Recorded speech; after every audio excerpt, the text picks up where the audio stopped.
Өнөөдөр Монгол буудагч их наадам 2025 он. Энэ тэмцээний явцад манай Монгол гөрөөчин нэвтрүүлэг маань энэ тэмцээнтэй холбоотойгоор явагдаж байна. Тэгээд өнөөдөр 2025 оны 4 сарын 12-ны өдөр тэмцээний анхны өдөр. Ингээд олон аймаг сумдаас ирсэн буудагч нар өрсөлдөж байгаа энэ мөчид бид бас одоо ард түмэнд халуун зэвсэг буу шидмийг сонирхдаг улсуудад бас зөвлөгөө өгөхөд бас нэмэр болох болов гэсэн чиглэлээр манай мегаг мегмар зэрэг урьж буу зэвсгийн талаар бас ан гөрөөний талаар ярилцъя гэж ингэж шийдсэн. Ингээд ярилцлага эхлэхэд бэлэн болоод байна. За хамгийн нэн төрөнд зүгээр сонирхогч гэх юм уу? Ер нь буу шийдэмтэй харьцдаг хүн ер нь ямар одоо юу болгоомжлол тийм ээ буу зэвсгийн аюулгүй байдлыг хангаж байх үүрэгтэй байдаг юм бол нэг үүргийн талаар. За одоо үүрэг гэдэг их юм бол ер нь сонор сэрэмжтэй л байх хэрэгтэй юм да. Тэгээд сонор сэрэмж гэдэг манайхан нэг юу гэж ойлгоод гэхээр нөгөө болгоомж айдас центр гэж ойлгоод. Тэр нь айдас гэхээсээ илүү анхааралтай байдал тухайн зэвсэг аюултай гэдгийг мэддэг байх чадвар тэр төрлийн ойлголтууд хэлээд байгаа юм. За тэгээд гал зэвсэгтэй харьцдаг хүмүүсийн одоо байх ёстой нэг одоо үндсэн чанар гэх юм бол их тайван тиймэрхүү байвал амгалан тийм байвал их зүгээр гэдэг. Буу барьчаад ингээд сандар твддэг ч юм уу тийм хитрхий догдолсон ч байдаг юм уу. Ер нь ингээд ийм сэтгэл хөдлөлттэй тийм хүмүүс бол гал зэвсэгтэй харьцаад ингээд явах мохот л жоохон төвхтэй. Шинэ одоо ингээд сандраач ч юм уу бухимдаач ч юм уу тэр үедээ хичнээн одоо нэг өөрөө мэдж байгаа гэсэн нэг сэтгэл хөдлөлөөсөө болоод тэр нэг болгоомж сэрэмж нь алдагдаад байдаг. Тэгээд тийм болохоор ер нь бол галт зэвсэгтэй харьцаж байгаа галт зэвсэг сонирхдаг харьцдаг хүмүүс бол аль болох тийм сэтгэл хөдлөл багтай тайван уужуухан тийм л байх үүрэгтэй юм да одоо тэр. Тий. Одоо ан хийгээд явж хахад манай нэг хөгшчүүл ярьдаг байсан. Хөө чи над машин дотор ингээд юм гото бууны хоолоод битгий сум хийгээч. Яагаад бууны хоолоод сумтай яваад байгаа юм бэ чи? Тэгэл загиндаг байсан. Тэгээд тэрний үндсэн дээр ч гэсэн бид нар ингээд нөгөө бууга заавал шалгадаг нэг тийм юутай. Тэгэхдээ бууга шалгахдаа бас их алдаа гардаг тийм үү? Тий. Автомат буу бас нэг өөр, замгтай буу нэг өөр гэдэг ингээд тэгээд тэрнээсээ үүдээд буу алдах энэ төр асуудлууд нэлээд олон гардагч байдаг юм уу? Тэгэхээр зэрэг энэ бууны аюулгүй байдлын тал дээр одоо сум буу хоёртай харьцаа гэж хүндийнх нь хүнд надад дуудагддаг нэг их л мэдрэмж хэрэгтэй юм шиг байна. Тий. Одоо буудлага гэдэг юм чинь өөрөө айгүй хүнээс мэдрэмж шаарддаг. Одоо энэ юу гэдэг одоо урлагийн боловсралтай хүмүүс бас айгүй сонирхолтой нэг сайхан бод. Бид нэр өөрт нэг байглаасаа заяас нэг тийм мэдрэмж авьяас бас байгаад байгаа. Одоо сайн дуулдаг хүмүүс ч байд юм уу, одоо жишээ нь тань шиг хүмүүс ч байд юм уу тийм. Ингээд яаж яхад миний энэ таньдаг хүмүүс донд л ер нь галт зэвсэг сонирхдаг урлагийн хүн бол бас нэлээд олон байдаг. Тэд нар бол ер нь бас буудахтай их цэцтэй тэр чинь нөгөө дотоод мэдрэмжтэй хүн гэдгийг нь л бас илэрхийлээл байгаа даа. За түрүүн саяны таны хэлснээр тэр гал зэвсгээс одоо ингээд гал алддаг санаансаргүй болгоомжгүй яадаг энэ тохиолдлууд ч нөгөө юу байгаад байгаа юм. Жишээ нь ууралж бухимдсан үедээ нэг гал алдаж байгаа юм. Нөгөө гал зэвсгээс цэнэглэн байна.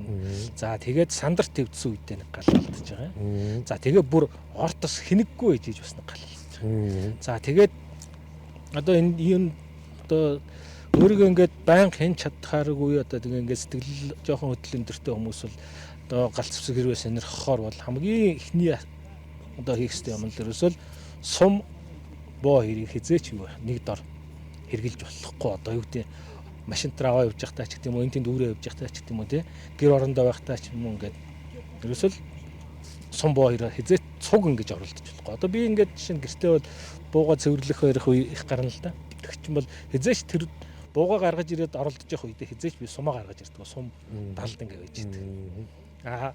Машинтар явж явах энэ төр тохиолдолд бол одоо орчин үеийн боонуудын нэг даваа талтай нөгөө магазинтай болсон. Магазинаас алга хармалчдаг. Тэгэл буудангаараа ямар ч аюулгүй явчихдаг.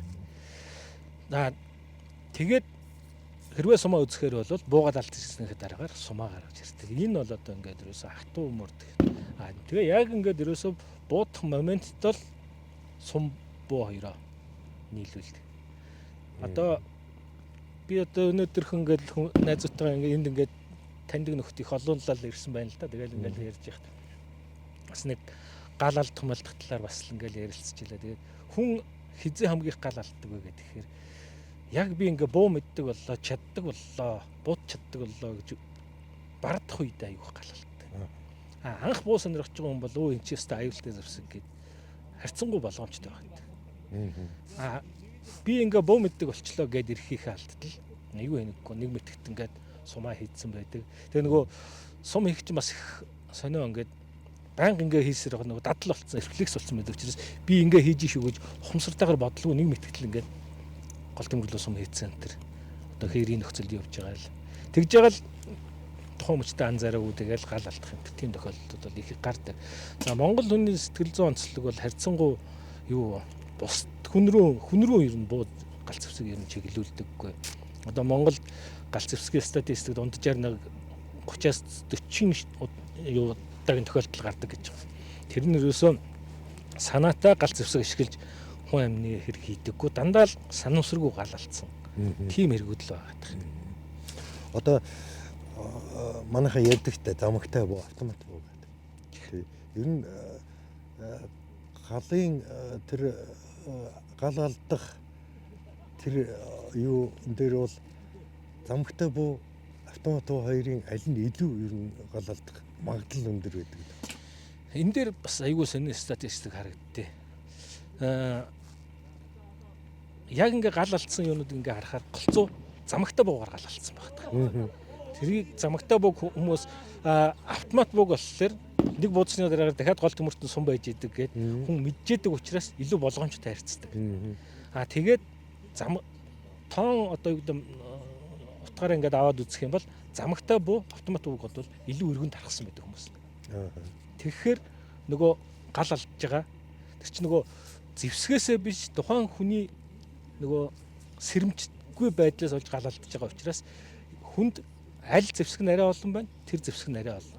Илүү нөгөө гал алдах магадлал дээр байгаа. Одоо буруу зөв өрүүлтэй машины нөгөө аваарын тоонод байдаг шүү дээ. Буруу өрүүлтэй машин илүү их аваар хийж ийн гэсэн статистик ярьдаг. Гэтэл бодит амьдралаар яадаг вөхөр буруу өрүүлтэй машин их олон байдаг. Зөв өрүүлтэй машин харьцангуй цөөхөн байдаг учраас буруу өрүүлтэй машин их аваар гардаг. Тэгэхээр машинда биш нөгөө тоон утгаараа л яг тэрэн шиг яг ингээд статистик хараад үзэхээр замагтай буугаар гал алдсан тохиолдол. Тэр тусмаа бүр нөгөө тооц 8-аар гал алдсан тохиолдол. Тэгээ өргөн дарахсан. Тий өргөн дарахсан байдаг учраас. Тэгээ өөрөө алдахгүй ч гэсэн санаандгүй байдлаар гэрт байхад бусад хүмүүсийн үйлдэлээр тийм ээ тэгж алдагдах юм байна. Ер нь социализмын үед гэхүүдээ ер нь арчлаас хойш олон янзын одоо шин юутай одоо төрлийн галзуу Монголд орж ирсэн тийм ээ. Ялангуяа автомат буу гэдэг ч юм уу сүүлийн үеийн шин янз бүрийн юутай буунууд орж ирсэн гэдэг. Урд нь бол биднэрт бол нэг Японтой, Оростой тэгэл нэг Альберт Наринэ 800 нэг тийм Каримервин гэсэн юмнууд байгаад байдаг. Эдгэрийн ялгаанууд өөрөөр хэлбэл хүчин чадлын хувьд ямар шүүхэн байдалтай. Хүчин чадал гэж ярихаар ер нь яг хөдөө нөгөө ижил хэмжээтэй дараар буудаж байгаа дунд калибрийн буунууд бол хуучин шин ялгаагүй бүгдээрээ хүчтэйгээ хувьд л ижил хүчтэй. Орчин цагийн буунууд юугаараа илүү гарчиж ийн гэхээр тусгалын бөөгнөрл цэцээр хамаагүй л болчихж байгаа. Тэгэхээр Одоо зүгээр одоо хувьчны тэр богино винтовоор буутахад сум нь ижлэх нь 4 км ниснэ. Орчин цагийн одоо энэ 6.5 кред мөрөд гэдэг энэ тусгалын наривчлал өндөртөө буугаар буутахад ижлэх нь 4 км сум нь ниснэ. Тэгээд яагаад орчин цагийн буу нь илүү байна вэ гэхээр 1 км хүртэл зайд сум нь нөгөө чигээ алдахгүй ниснэ. Гэтэл нөгөө богино винтовч юм болохоор 500 м нэг дахин богино зайд одоо юу гэдэг чигээ алдахгүй ниснэ. Тэрнээс цааш бол аз эзэм идэх асуудал болчихж байгаа юм. Сум нь бол ижлэх нисдэг. Гэхдээ тэр яг тэр чиглэсэн байн дээр онох нь үгүй гэдэг нь технологийн ялгаа гарч эхэлж байгаа. Сумны даялалт гэж яриад байгаа шүү дээ. Тарихтоор тий. Тарихтоор юу яадаг одоо би дээр үед ингээл хөө буутахад одоо амтлуу буудлаач гэдэг юм уу бай буудлаа гэдэг ингээд хуучны тэр олсон интерьер буудаа нэгэд гогтараад буучхад тэгээ мэлий харж хахад пүдгээд холхон буудах юм. Эдгээр болохоор зэрэг панк гэл ерөөсөө шууд очих. Тэгэхээр таяг тойроо тэр юу ялгаа байна уу? Чигээр явах юу? Энэ дээр бас дахиад сумны жоох ялгаа гарч эхэлнэ. Зүгээр одоо хуучин цагийн дээр винтовтой ижлэхэн 308 сум гэж одоо бидний өргөн хэрэглээнд байгаа. Энэ болохоор ижлэхэн сумны уналт бол ерөнхийдөө ижлэхэн юм. Магнум төрлийн сумнууд гэдэг байж байгаа. За тэр хуучны винтов одоо 308 эднэр энэ 6.5 эднэр ч болохоор гарааны дунд ч хурдна 820 орчим метр секундын хурдтай. Ерөнхийдөө ижлэхэн. Гэтэл одоо ингээд орчин үед бид нар л мэддэг болол дэлхий одоо 100 жилийн өмнө хэрэгжилж исэн сумнууд одоо 223 эднэр ч болоод ирэхээр магнум төрлийн сумнууд гээд тэд нар болохоор гарааны хурд нь 1000 гаруй метр секунд болж байгаа. Айгүй хурдтай болж байгаа. Тэгэл гогт дарахт л ерөөсөө 500 м 800 м секундын хурд айгүй өндөр болчихсон. Дээр үед яг тоос 8 гэдэг ингээд тоос 8 17 тоос 17 тоос 18 гэл ингээд богино жижигхэн дээр янз бүрийн за тэр ихтгэл гэнтэн тасрангуул тайраад нэг саханы буу хийцдэг энэ хөдөөнийхөр бол одоо ер нь жижиг хэлбэрийн буунууд ер нь хөдөөнийх нь бүгдэнд нь байдаг баг тийм ээ айлуудад. Одоо бидний нөгөө нэг талын бас нөгөө дутуу гуцуугийн л зовлон л доо. Буун муудлаа гэхэд дахиад нэг буу аваад ингээд шинэ буу аваад авах боломж байдаггүй. Тэгэл нөгөө хуучин буугаа ингээл аргалаал янз бүрээр тайлж бариад янзлал тэгээд игцэн бууг чи нөгөө ил гаргаад одоо хуулиасаар бүртгүүлээд хяналтанд байлгаад байж болдоггүй. Тэгэл далталдаг, нуугдаг. Тэгэл ингээд яг таны хэлдгээр ингээл хөдөөний айлуудыг ингээл үзэхэд ингээл яаж хийж байгаа л нэг ганц нэг юм уу тайрцсан, зэвэрцсэн энэ төр тоос 8 юмнууд л гараал ирдэг. Ер нь бууны цэвэрлэгээний талаар ямар ойлголт хүмүүстэй хөв. За монголчуудын бууга дуусгадаг одоо хамгийн гол асуудал цэвэрлэгээ. Бид нар чинь бол нөгөө сумны үннээс болоод барууныхан шиг тэгж хэдэн мянгаар нь галалж бууга иглээж дуусгах одоо санхүүгийн боломж ч байхгүй, бодит боломж байхгүй. Бид нар бууга яагаад барууныхнаас хурдан дуусгаад байна гэхээр ерөөс цэвэрлэдэг. Буудаал тэгэл гэртээ авчираад хайчдаг. Тэгээ нөгөөх нь одоо өнөөдөр шиг юм хүүтэнд байж байгаа л дулаан оронгууд конденсац үүсэл дотор нь цан зөгчл байдаг. Тэгэхэд хизээч манайхан бууга хатсныхын дараагаар ийм буу маань яаж байгаа л гэж үздэг. Манайхан дунд хамгийн их бууга цэвэрлэдэг гээл тэгэхээр их сайндаа л нөгөө хуурай шувтаргаар нэг ганц татдаг. Тэгэл болоо. Гэтэл чин галц зэвсгийн цэвэрлэгээнд ч одоо бүхэл бүтэн шинжлэх ухаан болоо тэр нь зориулсан химийн төрөл бүрийн бодисод байна. Уусгагч, дэвтээгч, тослогч, цэвэрлэгч, тэгээ хадгалагч энэ төр гэл. Бид нар бол бүү мэд бууны тос гэсэн ганцхан үг мэднэ. Тэгээд бууны тос гэдгийг бас сонсож байгаа нэг юм. За хөдөөгөр заримдаа бол хэцүү шттэ. Юу яаж байгаа юм чинь би бүр нэг айлд хөдөөний айл гү наад бууга ингээд замаг нь ингээд гүйхгүй байгаа байхгүй бүр ингээд зуурцсан. Гү наатхаа нэг тосолж мосолдгүй юм уу гэдгсэн чинь машины нэг моторын тос нөгөө хийж байгаа байхгүй. Моторын тос чинь илүү өтгөн, илүү зуурамтгай. Тэгээд тэр чинь моторын тосны нэг онцлог нь болохоор цэвэрлэх зориулттай биш. Аль болох металлт шингэж нөгөө нэг наалдах зориулттай. Тэгээд нөгөө металлтаа шингэж өөрөөр хэлбэл үрэлтийн өөртөө шингээх зориулттай байдаг. Тэгэхээр техникийн одоо машин техникийн тосыг буунд хэрэглэхээр юу ядаггүй цэвэрлэгээ болдоггүй. Улмал ингээ шингээд улмал заваарад байдаг. Гэх мэтлэнгээр ингээд бид нэр ерөөсө бууга арчилж мэддүү цэвэрлж мэддүү тийм учраас бууга их амархан дуусгадаг. Надад нэг хүн замгийн ажиллагаа байсан бүр ингээ барьцсан. Нэг чон гараад ирэхээр юу сомлох гэсэн чинь замгийн ажиллагаа болцсон. Хүйтэн. Тэгээ чоноо өнгөрөөцсөн юм л да. Тэгээ бүр байхгүй. Тэгс чи яасан гэсэн чинь наран цэцгийн тосоор тус. Тэгэхээр чи тэгж аргагүй. Тэгээ наран цэцгийн тоснд нөгөө хүйтэн зарцаад тэгээ бүр цавгүй шиг болцсон нэг ингээ. Тэгээд ингэж исэн нэг удаа байдаг. Тэгээд төмрөөмөнд чи энийг нэг яндлаад өгөөч гэж байсан. Би энэ тийм надтай хүртэл тийм тохиолдол байсан. Нөгөө наранцгийн тос чинь хүтэнд юу байд юм бэлээ? Цагаан өгтөө болчихсон юм бэлээ шүү дээ. Бүр ингээд өөхөн тос шиг ингээд завцаасан цагаан юм болгоцсон тийм. Буугаад тэгээд үгүй яасан гэсэн чинь нөгөө замг нь ингээд гацаад байсан. Тэгээд надад бэлэн тос байгаагүй байсан ингээд 9 тос тэгэхээр нь хийцэн. Тэгээд гэртээ нь бол гэр дотроо нөгөө нэг 9 тос игээд ингээд замгааг өөхөд бол гүйж байсан гэж байгаа байхгүй. Дараа дөрөнгөт нөгөөх нь байхгүй тагдчихсан. Яг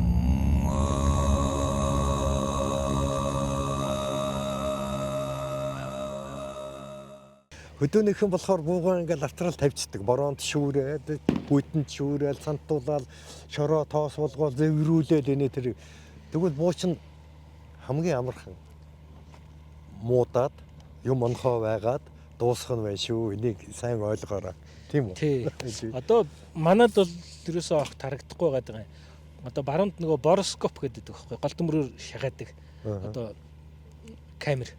За тэрүүгээр ингээд буунуудыг ингээд харахаар юу яаж байгаа юм. Тэр гол төмөр нөгөө бянт дагаад эхлээд нагаар ингээд түлэгдсэн нагаарууд ингээд шигжиж байгаа. За тэрэн дээр нөгөө дахиад зоргцсон зэснүүд ингээд наалтчихж байгаа. Тэгээд зэс нагаар хоёр чинь өөрөө айгүй нөгөө нэг төмрийг эдэмтгий байдсан. Эдэмхий байдсан. Одоо хамгийн ойлгомжтой энгийн жишээ нагаар одоо яндан биш үү? Айлуудын. Нагааранда түлэгдээд сорогдоод нөгөө нэг ингээд симичдэг шүү дээ. Тэгж байгаа юм. Зис болохоор төмрийг яаж иддэг вэхээр дотгошоо нөгөө нэг уруулд ороод эсэлдээд нөгөө зис чинь нөгөө ногоон болчдөг ногоон цонхрол. Тэгээ тэр нөгөө эсэлдсэн зисийн хүчилж юу байгаад ддэг. Төмрөө иддэг. Тэгээд ингээд харахад бол гоё гэлгар юу. Яг ингээд зориултын бороскопоор ингээд харахаар нөгөөх нь ингээд барцаас юм бит. Тэгэл бууд хүрд нөгөө барцгарч улмал томроод идэгдээл тэгээд нөгөө бямт байхгүй бол. Тэлэл бүр юу болгоод байж байгаа. Сум чинь тэгээд хамгийн гол нь юусэн ямар ч тийм саадгүй гөв гөлгөр юмн дээр гулсаж иж цэцээ хадгалдаг. Гэтэл чинь яг тэр нөгөө нэг арзаацсан төмөр дээр чинь нөгөө сумны чи хурд ингээд багасаад. Энд нэг арзаацсан бол энд нэг багасдаг. Жохон цаашаа зам нь шулуутсан дахиад нэг багасдаг. Ингээд жиг турд нь байхгүй болчихсон. Цэцэн байхгүй. Тэгээд энэ тэнд мэдээж бууны гол төмрөөр сум гарна. Сум гарахтаа мэдээж нэлээд юу та чарга гарна шүү дээ. Сайн. Бууны гол төмөр одоо ингээд сум гарах тохиолдолд нэг гарч байгаа сумныхаа юугаар ингээд явагдана тийм ээ. Тий одоо тэр тэлэл чинь нөгөө юу яаж байгаа. Сум ингээд нөгөө төмөр ингээд гимтсэн дээр ингээд саатан шүү дээ. Түүнхэд араас нь хөөж яваад даралт чинь тэрүүгөө оронд юу яадаг. Эргэн тойрноо ингээд бас ингээд тэлээд идэв. Дахиад ингээд явангууд дахиад дараагийнхын саадан дээр жоохон тэлдэг. Тий. Ерөнхийдөө нэг эрдэн дондор бөмбөг үлдэж байгаа шиг явах юм шүү дээ. Тэгээ хөдөөнийхэн ч юм уу зарим улсууд ингээд гол төмөртөө хөл хийж ийнгээд ингээд бүр гол төмөртөө ингээд аягүй ингээд чангалаад бооцсон байдаг байхгүй юу. Энэ дээр нэг зөвлөгөө юм байна уу? Тэр болохоор юу гэдэг хүмүүс болохоор ингээд боочхоор бянт таслаа гэж ярьдیں۔ Тэр бянт таслах нь бол цэвэрлэгнийх нь асуудал. Боохоор ягаад тусгал муудчихдаг вэ гэхээр буудах үед нөгөө гол төмөрч ингээд юу яачдаг. Гуйдаж гөрүүлзэж идэг. Энэ чөлөөт хөдөлгөөн байхгүй болчихдог. Яг энд нь ингээд гацчихаар араас нь ингэж явснаа гинт саатаад дахиад ингэж яадаг. Тэгэхээр нөгөө сумны жигд юу чинь урд чинь бас алдагддаг. Тэгээд энэ тэнд тусаад. Оноонд нөлөөлөд. Оноонд хэлдэг. Тэнгүүд биднес нөгөө юу яадаг онохгүй болоод эхлэнгүүт за энэ бянтан тасарч гэдэг ганцхан шил хэлдэг. Сүүлийн үеийн буунуудыг ингээд нэг ямар ч буу байлаа гэсэн за замгтай буу ингээд юунгуудаа нэг хүмүүс нэг гол төмөр сум мод хоёрын хооронд дүр ингээд нэг цаас ингээд гүйлэгдэг шүү дээ тий. Тэрний учир тэр чинь нөгөө нэг гол төмөр ингээд юм чөлөөтөө үлсэж явах хэрэгтэй. Доороо ингээ модтойгоо ингээ мөргөлдөх юм бол энэ нөгөө нэг жигд хөдөлгөөж байхгүй болчдөг. Энэ ч юм. Одоо вентов ч юм уу тэр янз бүрийн юуны дөрвчийн үеийн буунууд чинь ерөөсөн юм баглаатай байдаг шүү дээ. Тийм баглаатай. Гэтэ тэрийг бид нөгөө дотор нь цаас гүйлгэж үзэж чадахгүй байгаа болохоос биш. Үйлдвэрээс нь бол юу яагаад ах шиг байна. яг ингэж гол төмрөө ингэж нам бариулаагүй.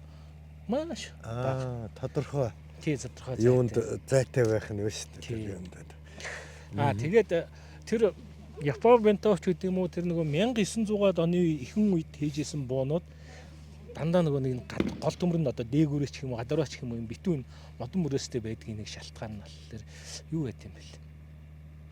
Энэ цаг агарын нөхцлөөс үүсээ төмрийн нөгөө нэг чинрэлт гэдэг юм бас үүсдэг юм байна л да.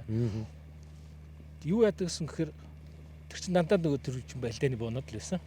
Байлдааны бууч ингээл хэдэн зуун ингээл дайсан ирж яхад ингээл галлал улаашсан байна. Дээрээс нь ингээд цас юм уу бороо юм уу ороод ингээд ирэхээр нөгөө огцом хөрж байгаа хэсэг нь тэр нингэн нарийнхан гол төмөрч ингээд татаад яваад мөрийгэд юм байна. Одоо яг энэ технологи жишээ нь Япон катана сэлэмний энэ нэг хагас юм матилт шүү дээ. Тэрэн дээр ашигладаг байхгүй юу? Улаасгаж ягаад юу руу хийдэг? Цэл үүдэн төмөрлөг, ус руу төмөрлөг, утас руу хийдэг. Тэгэнгүүт эхлээд огцом ингээд дотгошоо мөр хийдэг. Тэгснээ буцаагаад ингээд гидээд. Тэгээд катанагийн энэ нэг хагас одоо юм. Тэр үед уяагаад өөрөө хийх байдал руу буцаад ингээд бүр ингэж гидэж татдаг. Бүр гидээгээд явчих юм биш. Тий. Яг тэр шиг үзэгдэл нөгөө тэр одоо Ортвинтаун дээр ярихад тэр нарийнхан гол төмөр дээр чинь тийм үзэгдэл гардаг. Одоо нэлээ буудаад ирэхээр унд туслаа эсвэл даваад ирээсээ болохгүй юм гэдэг чинь тэрүүн дээр биш үү? Тэр нөгөө гол төмөр халаад ирэхээр за. Тэгээд тэр халалт тэгээ байгалийн нөгөө нэг хүүтэн тэр нөгөө төмөрт нөлөөлж ингэж төмрийн одоо нөгөө шулуун байдлыг алдагдуулах энэ одоо сэргийлж тэр Оросонтой онд гэж битүү юм юу хийж гисэн байт юм байл. За боо зэвсгийн талаар нэлээд ойлголттой болсон байх. Ялангуяа хамгийн гол юм нь нэг мууны цэвэрлэгээ гэдэг юм. Юу бол удаанда ижил одоо бууга хэрэглэх нь вэ шүү дээ тий. Бууга цэвэрлэхдээ эхлээд цэвэрлэгч шингэнээр нь цэвэрлж байгаа. Буудсны дараах нагаар одоо цэвэрлж байгаа. Тэгээд тэрний дараагаар уусгахч бодисууд нь цацаад тэгээ нэг 20-30 минут хүлээж байгаа. Тэднэр нөгөө шатаад ингээд бүр ингээд дагтаршаа хатурцсан нагаар за нөгөө төмөр дотор наалцсан зис зоргоцсонд юу байдаг. Уусгадаг. Тэгээд тэрийг нь дахиад цэвэрлэгч шингэнээр нь цэвэрлээд тэгээ сайхан цэвэрлээд дуслаа гэхээ алдаад нөгөө хадгалагч тослогооных нь бодисоор нь түрхдэг. Гэх мэтлэнгээр бид нэг архангад тарвцалж явж байгаад нэг тарвцлагч юу хавда айлаас нэг муу аваад таргунд явлаа л да. Ондгүй. Гүй энэ одоо яагаад ондгүй юм болоо гэдэг ингээд байсан. Тэгсэн чинь өөр сумаас нэг тарвцалж явсан нэг хөгшөнтэй таарсан байхгүй. Тэгсэн за дүү оноом иргэн үү гэл тэгээд буу онохгүй мөө нэг айлын буу авсан ч гэсэн чи айлын нэг наад бууг чи харъя гэл. Замгийн аваад ингэж харснаа. Ийм буу яаж ондох вэ гэдэг л. Би харахаар тэр гялтаас сайхан л тэгсэн чинь тоос 8 чи ер нь голцоо тэгдэм байх шүү дээ. Хөнгөний байр те урагшина сум гарах яг тэр нэг 4 хуруу юм уу 6 хуруу юм уу тэр хавьд нь шүү дээ. Нөгөө тугалга наалт зоргоо наалтаад яг винтэнтэй наалтчтэй биш. Тэгсэн чи нэг юм төмрөөс цолоод ирсэн төмрөөс цолоод ирсэн шин тэргээр ингэж нөгөө чулуугаар ингэж уртлын хатгаа болгож байгаа тэргээр нэг ингэж байгаа. За одоо чи хар алгаа тусаад гэхээр алгаа туссан чинь парк гэсэн чинь пүү тэргээр гарч байгаа юм зүрээс нөхцлөхгүй юм гарч байна. Тэгээ бууга сайн цэвэрлэгч юм. Тооц 8 тэр нөгөө юу яадаг гадуураа зис бүрээсгүй зүгээр зөөлөн туглаг учраас яг ихний таны хэлдэг одоо ихний тэр нэг хэдхэн сантиметр хэсэг дээр нөгөө бөөрөнгийн сум чинь бянтандаа зоргодоод хэлбэрээ олж авдаг. Тэгээд тэрнээс цааш зоргодох юм бол нөгөө яг бянтныхаа хэлбэрийг олоод яваад. Тийм болохоор яг ихний хэсэг дээр тийм ээ. Тэрийг одоо манайхны одоо цэвэрлдэг хамгийн энгийн арга одоо таны хэлдэг төмөр уцсаар ингээд зүлгэж ингэж гаргадаг. Тэгэхээр уул нь бол жоохон бууруу. Ягаад тэгэхээр нөгөө гол төмрийнхөө толио өнгөлөгөө царапан талаад байгаа хэрэг. Тэгэхээр тэрэн дээр нөгөө уусгахч бодсон хэрэгэлдэг. Цацаад нөгөө 20 минут хүлээж ягаад цэвэрлэгээ хийх шувдраагаар затах хэдэрт бүх тохиолдолд дандаа нөгөө хойноос нь хонгой байрнаас нь урагшгаа амархан цэвэрлж явах хэрэгтэй. Бүх хог нь урагшаага л гарч явах хэрэгтэй. Тэгэхгүй хойшоо ингэж явах юм бол хонгой байрандаа үлдээд заваардаг гарах л баг тий. Тэгээд тэр нөгөө халяурын тоглогыг яадаг вэ гэхээр эхлээд ихний цэвэрлэгийг дандаа хонгой байрнаас намаар нь гаргаж хийчихэд дараа нь жоохон чигжүү тийм би болохоор зүгээр брезентэн тийм даав маа ашиглалт. Чигжүү хатуу даавгаар ингээд сөрүүлт амнаас нь хонгой барил. Тэгэхээр илүү амархан нөгөө хухраад салчдаг. Тэгээд нөгөө уусгагч бодис сэргэлэхээр өөрөөр төмөр уцаар зорлгоогоор зам дэвтэй гараад. Тэгэл ингээд шовтрогон тэр даавн дээр ингээд харгаж ингээд тийм гатгаавтай тоглоно ялцсууд гараад ирдэг. Халиаврууд ч нь болохоор юу яадаг байхгүй юу? Ийм жижигхэн дарстай. Тэгээд нөгөө зөөлөн тугалгаа шүү учраас тэр хизээж тэр бянт төмрийг илээж бардаггүй байхгүй. Үйлдвэрээс тогтоосон дундаж норм нь 500 мянга буудна гэдэг байхгүй юу? 500 мянга гэдэг чинь хүн жилдээ 1 мянга буудах юм уу юу? Тэгэхээр 500 жил болох гэж байгаа биз? Тэгэн штэ. Тий. Тэгэхээр уул нь бол халиавраар ерөөсө нэг хүн байтгаа хоёр үеэрээ эдэлж дуусгааргүй байхгүй. Гэтэл манайхан яагаад амархан бянтын таслаад байна вэ? Ерөөсөө л цэвэрлэдэггүй. Яагаад том бууны бянт тасрахгүй мөртлөө калорийн бянт тасраад байна гэхээр калорийнх нөгөө туулга зоргодож наалтах нь илүү байдаг. Зис хатуу зис чинь болохоор харьцангуй нөгөө наалдаж үлдэх нь бага байдаг учраас.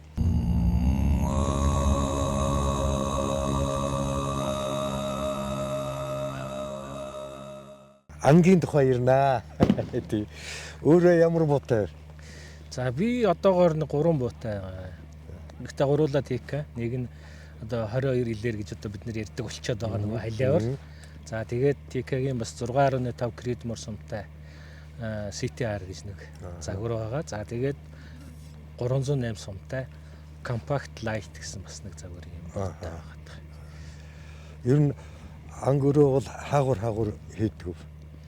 За би ч нөгөө хотод байнга оршин суудаг болохоор тийм одоо тогтсон газар бас хэцүү дээ. Ерөөсөө найз нөхдөдөө нийлээл ингээл хотоос ойрхон одоо сэлэнг болгон ч гэдэг юм уу хинтийч гэдэг юм уу ингээл ерөөсөө тойрол хасаагүй л найзууд маань хаашаа явъя гэж дуудан тэгэл дэш явна. За би өөрөө нөгөө сэлэнгэд өссөн болохоор яг хуу сэлэнг рүү очино бас.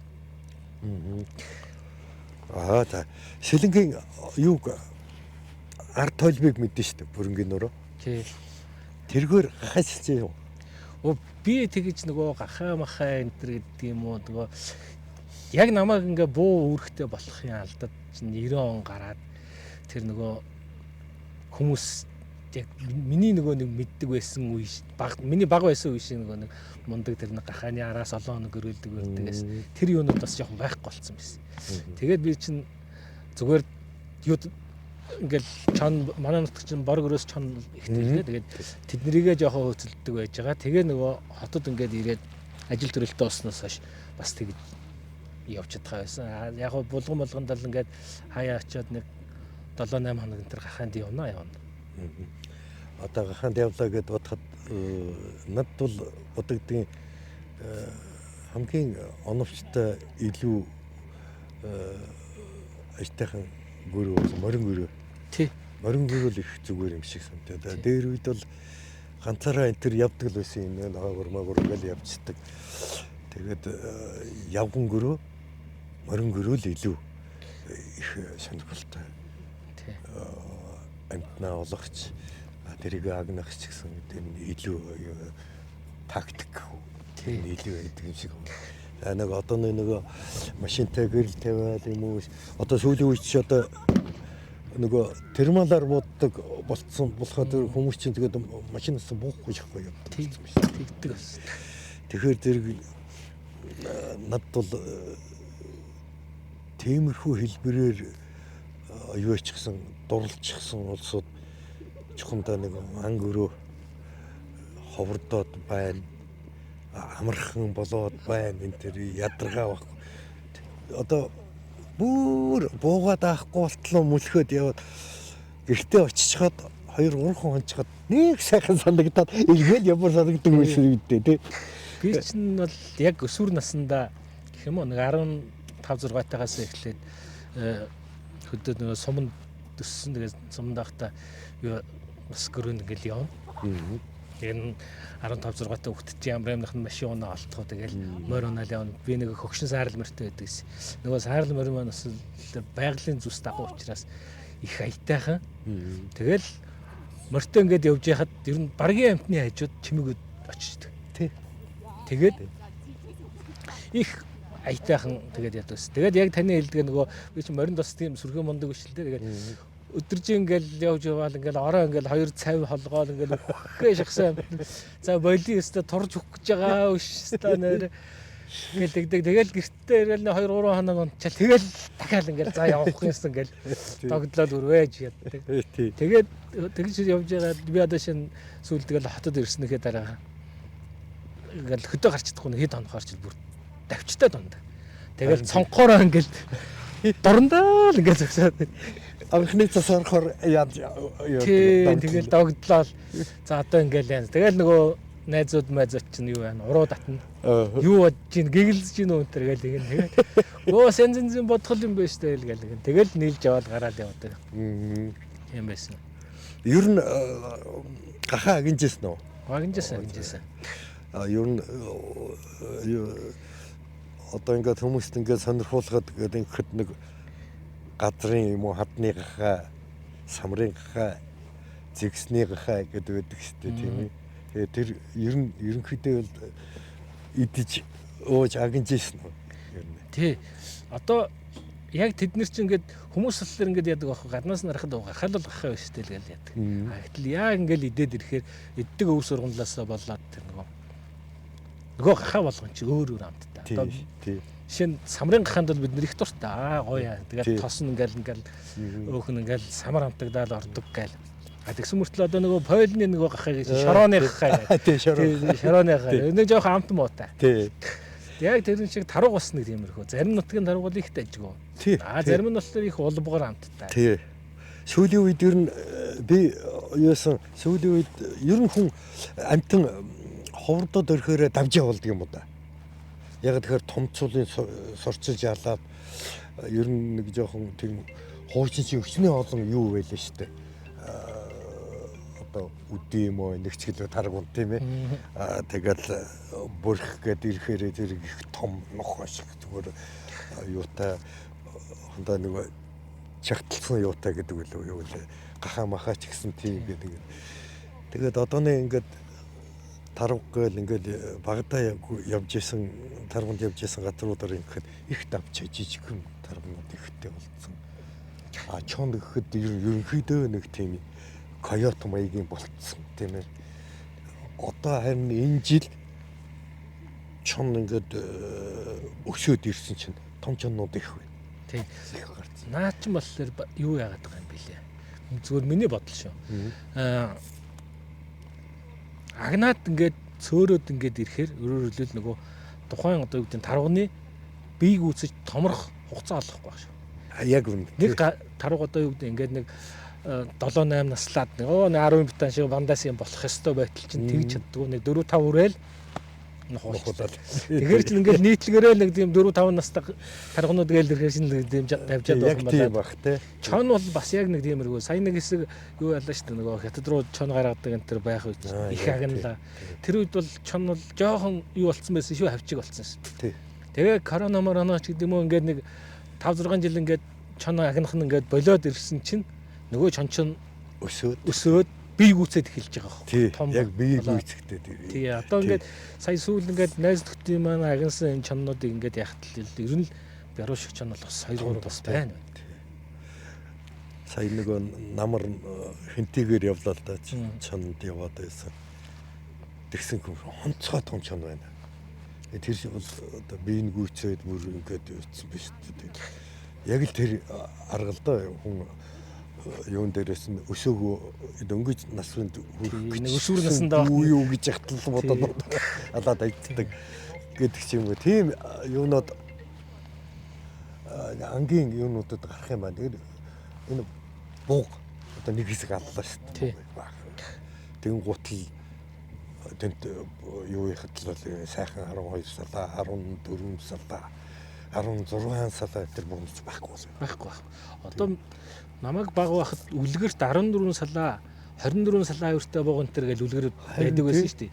Тэгэх чинь сүүлдээ 12 салаатай бууг тарах нь гараг хурдаад эхэлсэн шүү дээ. Ер нь нэг 8-8-тай л нэг залуухан соёндоо туханд богноо таардаг болсон. Одоо манай тэр хөдөө аав тэр байдгийн араар нэг ууланд нэг 5-6 бууг байгаад байна. За тэгээд эрийг хинч оролдодгоо тэгэл байж л байдаг. Тэд нар бол бас их гоё болж шүү.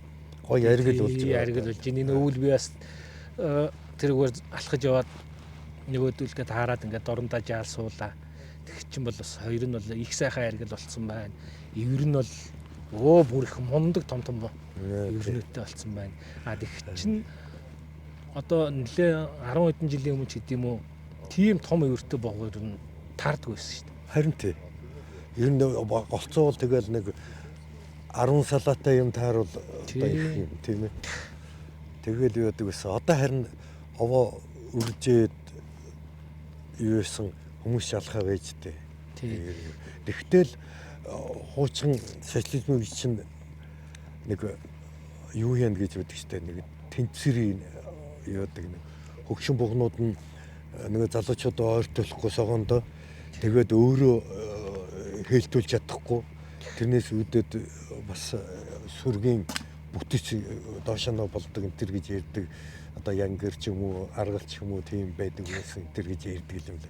Тэгээ мундаг ажтай явуулж тэр юунуудаа хөгшин бугнуудаа бодуулж юу яадаг байсан тэр тийм тэр чинь яг нөгөө нэг ангийн зохицуулалт, амтны зохицуулалтыг механикаар хийгээд байгаа байхгүй юу?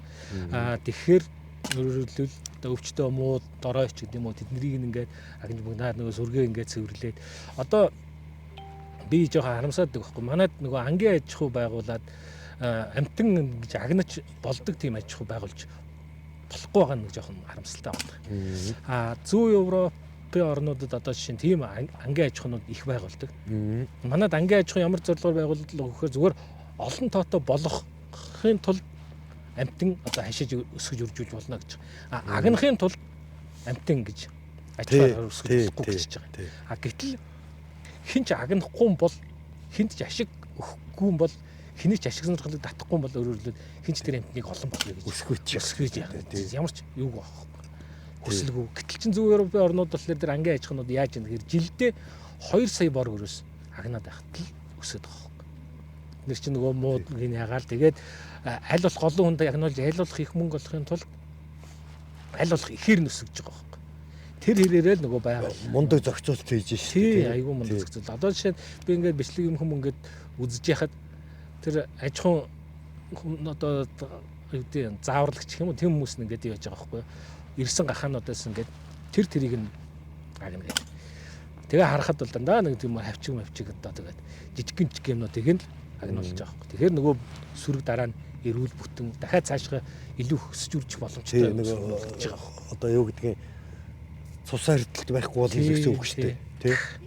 За баярлалаа. Сайхан ярилцлага боллоо. Ингээд танд амжилт хүсье. За баярлалаа.